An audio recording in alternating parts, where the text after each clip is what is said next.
ज़िंदगी में कुछ करने का चाहत, कुछ बनने का चाहत हम लोगों को मोटिवेट करता है कि हम जब सुबह जागते हैं तो उसके बारे में सोचें, उसके बारे में काम करें। छोटे से छोटा स्टेप अपने जो पर्पस है उसके डायरेक्शन में करें। उससे क्या होगा,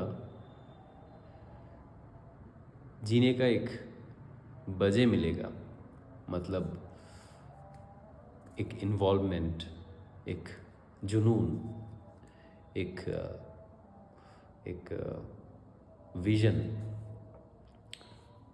अदरवाइज वैसे तो यहाँ पे ऐसे कोई कोई भी चीज़ मैंडेटरी नहीं है कि आपको करना ही है, क्योंकि अगर आप कुछ ना भी करते हैं तो भी कोई फ़र्क नहीं पड़ता, या आप कुछ करते हैं तो भी ज़्यादा फ़र्क नहीं पड़ता, क्योंकि एज इंडिविजुअल आपके पास इतना ताकत नहीं है कि आप पल भर में सब कुछ बदल दें। पल भर में आपके लिए कुछ ऐसा करें कि बहुत ही मतलब डिसरप्टिव हो, बहुत ही ट्रांसफॉर्मेटिव हो, ये भी संभव नहीं है। जो भी करना है एक लॉन्ग टर्म एक सोच लेके करना है, और उसमें बहुत मेहनत भी लगता है, मेहनत लगेगा, कंसिस्टेंसी चाहिए, निरंतरता चाहिए, और सबसे इम्पोर्टेंट जो मतलब मोटिवेटेड रहना अपने रास्ते में, अपने अपनी सोच को कैसे आप रियलिटी में कन्वर्ट करें, तो उसमें बहुत कंसिस्टेंसी चाहिए। और वो आप मतलब बहुत ज़्यादा फोर्सफुली नहीं कर सकते, मतलब जैसे कि आपको नहीं करना है फिर भी आप कर रहे हैं तो आप ज़्यादा दूर नहीं जा सकते, और आप इतना मतलब एंजॉय नहीं कर सकते आपके जर्नी को, और उससे जो आएगा आउटकम वो भी इतना अच्छा नहीं होगा। आउटकम अच्छा आता है, नतीजे अच्छे आते हैं जिस काम में हम लोग की रुचि हो, जिस काम को हम लोग बहुत मन से कर सकते हैं और ज़्यादा देर तक करते रहे, फिर भी अगर आप बोर ना हो उस काम को आपको करना है। थोड़ा बहुत इधर उधर के काम जो आपको अच्छा नहीं लगता फिर भी आपको करना है, it is a part of the job. पर 60-70% काम, 60-70% टाइम या 80% टाइम आप उस काम को दीजिए जिसको आपको करने में रुचि हो, अच्छा लगे। अदरवाइज़ आप यहाँ पे आए हैं, आप जी लेंगे कुछ ही साल, उसके बाद आप यहाँ पे नहीं रहेंगे, तो मुझे नहीं लगता कि इसका कोई मतलब है। यहाँ पे जन्म लेना ये भी हम लोग के हाथ में नहीं है, यहाँ से चले जाना भी हम लोग के हाथ में नहीं है, ये तो नेचर के हाथ में है, प्रकृति के हाथ में है।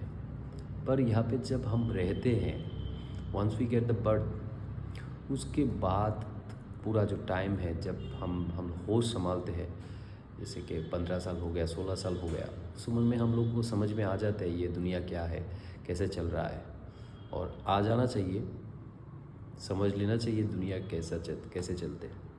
तो उस टाइम से लेके आप आखिरी पल तक आप जिएंगे, तो उस ये जो ज़िंदगी है आप हर दिन यहाँ पे बिताएंगे, नींद से जगेंगे, फिर धीरे धीरे दिन आगे बढ़ता जाएगा, दिन ढलेगा, शाम होगा, फिर आप सो जाएंगे, फिर अगला और एक दिन, इस तरह से हम लोग का दिन चल रहा है। तो ऐसे ऐसे तो इसको देखने में तो बहुत ही इजी लगता है, या बहुत ही रेगुलर एक्टिविटी है, एक दिन फिर और एक दिन, मतलब इस तरह से जो ये साइकिल चल रहा है, it becomes a very natural thing और very common thing, very ordinary thing. तो ये जो प्रोसेस है, दिन शुरू होना, फिर दिन ख़त्म हो जाना, फिर शुरू होना, ख़त्म हो जाना, बीच में हम लोग सो जाते हैं, फिर जगते हैं, फिर सो जाते हैं, ये दिखने में जितना ऑर्डिनरी है या बहुत ही कॉमन लग रहा है, तो ये कॉमन इसलिए लग रहा है क्योंकि ज़्यादा से ज़्यादा लोग इस पैटर्न में अपने आप को ऑर्डिनरी महसूस करता है, क्योंकि लोग में भी इतना विज़न लेके नहीं चल रहा है कि उसके लिए एक दिन बहुत इम्पोर्टेंट है, क्योंकि एक दिन में उसको थोड़ा काम करना है। अगले दिन फिर जब वो नींद से जगेगा फिर और ज़्यादा काम करेगा, और जो उसका अगला हिस्सा अपना पैशन का, अपना पर्पस का, फिर और एक दिन उसमें ऐड होगा, काम भी ऐड होगा। उस तरह से वो आगे बढ़ता जाएगा और अपना जो विज़न है, अपना जो पर्पस है, पर्पस की ओर वो बढ़ता जाएगा। तो इंसान उस तरह से भी काम करता है। इंसान ऐसे भी काम करता है कि रेगुलरली जो मतलब है एक सेटअप उसमें जी रहा है, और उसको कोई फ़र्क नहीं पड़ता कि ये दिन आज शुरू होगा या ख़त्म होगा। उसका जो कॉमन एक्टिविटी है वो कर रहा है। तो आपको डिसाइड करना है कि आपको किस टाइप का ज़िंदगी चाहिए, और वर्तमान में, प्रेजेंट में आप किस टाइप की ज़िंदगी आप जी रहे हो। क्योंकि ये जो पूरा प्रोसेस है, यहाँ पे दिन शुरू होना, दिन ढलना, और उसके साथ कनेक्टेड है हमारा सूरज, सोर्स ऑफ एनर्जी, और ये जो पूरा पृथ्वी में सब कुछ खिल रहा है, फल फूल रहा है। ज़िंदगी यहाँ पे शुरू होता है, यहाँ पे ख़त्म होता है। पूरा एक रंगमंच जिसे कहते हैं, पूरा एक चल रहा है। यहाँ पे लोग अपने ड्रीम्स पूरे करने की कोशिश करते हैं, सपने देखते हैं, सपने यहाँ पे टूटते हैं, नए सपने लोग देखते हैं, और सपना जब पूरा होता है उसका खुशी, और जब टूटता है उसका गम, उसका दुख, खुशी के आंसू, गम के आंसू, आनंद के आंसू। लोग यहाँ पे मौज कर रहे हैं, जी रहे हैं। पर उनमें से ही बहुत लोग मेंटली इतना खुश नहीं है, इतना पैशनेट नहीं है। बहुत परसेंटेज लोग ऐसे हैं, रेगुलरली चल रहे हैं, इतना ज़िंदगी में इतना मिठास नहीं। तो सब कुछ एक साथ कनेक्टेड है।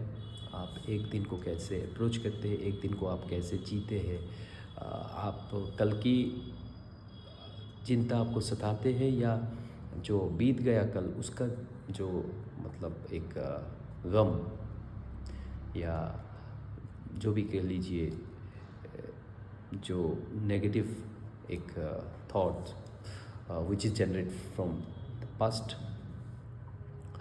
सो आप ना फ्यूचर के बारे में इतना सोचें, ना पास्ट के बारे में इतना सोचें। आप वर्तमान के बारे में सोचें। और वर्तमान मतलब, मेरे लिए तो वर्तमान मतलब एक दिन, और एक दिन में इसका मतलब ये है कि सोने से पहले, जगने के बाद और सोने से पहले जो बीच का जो पूरा टाइम है, जब मैं जगा हुआ हूँ, तो वहाँ पे मैं एज ए लाइफ मैं महसूस कर सकता हूँ। एज ए लाइफ में चीज़ों को पकड़ सकता हूँ, छू सकता हूँ, देख सकता हूँ, लोगों को सुन सकता हूँ, खा सकता हूँ, पी सकता हूँ। ये पूरा जो कार्यक्रम है, पूरा जो एक्टिविटी है, ये मैं कर सकता हूँ तभी जब मैं after I wake up, before I sleep, उसके बीच में जो टाइम है उसको हम एक दिन कहते हैं। और उसमें सब कुछ हम करते हैं। क्या पता कि मुझे कल देखने का मौका मिले या ना मिले, it is not guaranteed. Maybe there is a probability, but logically it is kind of a myth. I cannot talk about tomorrow, because tomorrow may not exist for me. Today many things can happen to me. बहुत कुछ हो सकता है मेरे साथ, क्योंकि बहुत कुछ होने की जो इवेंट्स है या इंसिडेंट्स बोलिए, कुछ भी बोलिए, वो तो होता रहता है लोगों के साथ। तो मेरे साथ क्यों नहीं हो सकता? मेरे साथ भी हो सकता है, होने का भी चांस है, ना होने का भी चांस है। तो इसीलिए tomorrow I will wake up and do things, ये it doesn't make sense। तो मुझे ये लगता है कि आप आज ये दिन, उसको आप अच्छी तरह से जिए, और जब आपको पता चले कि ऐसे ही आपको अप्रोच करना है, एक दिन को ऐसे ही एक दिन को आपको देखना है, तो उस टाइम से आप दिन को अच्छा बनाने की कोशिश कीजिए। आप उसमें क्रिएटिव बनिए, उसमें आप कुछ सीखिए। आप इसका मतलब ये नहीं कि आप एक दिन में सब कुछ कर सकते हैं। एक दिन में आप थोड़ा सा पोर्शन ही करेंगे, ये हम लोग को समझ लेना चाहिए। पर जब हम एक दिन में वो पोर्शन करें, उस टाइम पे हमको ये ना लगे कि ये बाकी पोर्शन मैं कल करूँगा, उसका जो पूरा हिस्सा है जो अभी तक कंप्लीट नहीं हुआ, 2% 10% ही हुआ है एक दिन में, या 50% हुआ है, जो भी परसेंटेज कोई भी काम का, कोई भी आपका ड्रीम का परसेंटेज पूरा हुआ है, you don't think about tomorrow, what you actually do, what you can do is today, you can handle your today. एक बार आपने आज हैंडल कर लिया तो आप जब अगले दिन सुबह जागेंगे, फिर आप उस दिन को एक दिन मान लीजिए, या प्रेजेंट ही होगा, वो तो फ्यूचर नहीं हो सकता. No day can be future, no day can be past, only day which is present, because the rest of the two thing, future and past, doesn't exist. Something which doesn't exist, how can we actually give value to those things? Yeah, as information, as memory which is there within my mind, it can be there, which will be helpful for me in future decision making. Sometimes I will make decisions, so my past experience, my past understanding, information will give me that foundation to take decisions. But when I think about the future, when I think about the past as a reality, so it is a big mistake that we are doing. And whatever we are doing about that past and future, it is just happening in our mind, and it's not reality. So when something which is not real, and I'm busy with that real unreal thing, so I will miss present. So present का कोई भी moment आप नहीं छोड़िए, ज़्यादा से ज़्यादा present के मोमेंट को आप काम में लगाइए, आप उसमें इन्वॉल्व होइए. Then you see, this is the basic foundation of life. उसके बाद उसको समझ के उसके ऊपर काम करना, उसमें और एक मज़ा है. Like you are understanding the vehicle, and once you understand the vehicle, then you can start riding, and after you learn riding, and you can do anything. Sitting on that vehicle, and you can do so many things. But the thing is that first of all we have to identify that vehicle, we have to develop the vehicle, or we have to recognize the vehicle, and then we have to sit on the vehicle. Otherwise we will be just like roaming around. We will not sit on the vehicle, we will be just thinking about the past, we will be just thinking of the future, but we'll never understand the present moment, which is life happening today, right now. So this is what we have to understand, this is what we have to preach. Otherwise the mind will always be fulfilled with will be filled with unnecessary thoughts and emotions which are not related at all, which are connected to the past happening, which are connected to something which we are projecting in future. So all the time, if we do that, when do we leave? So to make something, to establish something, it is the present day which you can bring into utilization.